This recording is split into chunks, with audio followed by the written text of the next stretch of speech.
If you want to make a countdown timer in CapCut, this video is going to walk you through the entire process step by step, even if you are a complete beginner.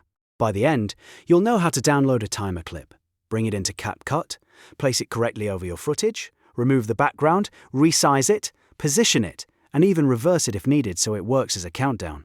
If this tutorial helps you, please hit the like button and subscribe for more easy CapCut tips and editing guides. Let's jump right in. The first thing you need is a timer video.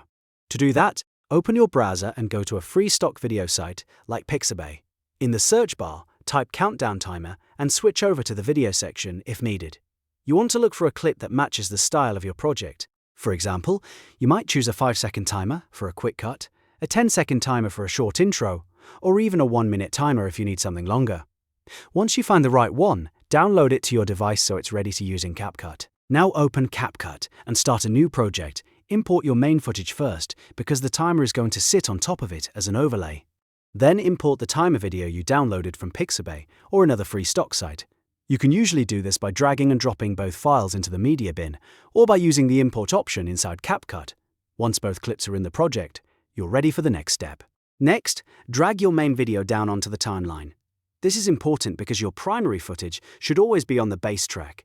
After that, place the timer clip directly above it on the track above. This makes the timer act like an overlay instead of replacing your main video.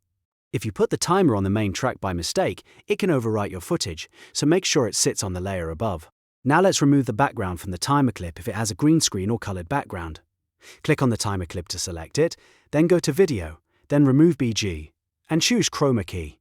You'll see a color selector tool, usually shown as an eyedropper. Tap that eyedropper and click on the green area in the timer video. Once the color is selected, adjust the strength slider until the green background disappears cleanly. If you still see edges or leftover green, keep fine-tuning the strength until it blends naturally with your video. After the background is removed, you may need to position and resize the timer so it sits exactly where you want it on the screen. You can drag it around to move it into place, and then pinch or scale it until it looks right. Some creators place the timer in the corner, while others keep it centered for a more dramatic effect. Try moving it until it matches the layout of your edit and doesn't block important parts of the footage. If your clip is actually a stopwatch or a timer that counts up instead of counting down, you can flip that into a countdown effect.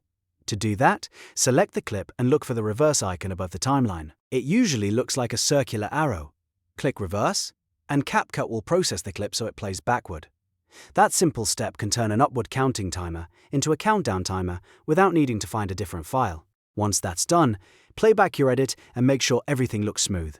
Check that the timer is in the right place, the background is fully removed, and the timing matches your video. If needed, you can trim the clip, adjust its duration, or duplicate it to fit a longer section of your project.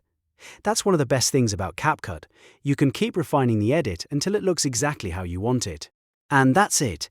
You've now learned how to make a countdown timer in CapCut using a free timer clip, how to overlay it on your footage, how to remove the green screen background, and how to reverse it if needed. This is a super useful effect for intros, challenges, tutorials, and social media edits. If this video helped you, make sure to like the video, subscribe to the channel, and turn on notifications so you don't miss the next CapCut tutorial.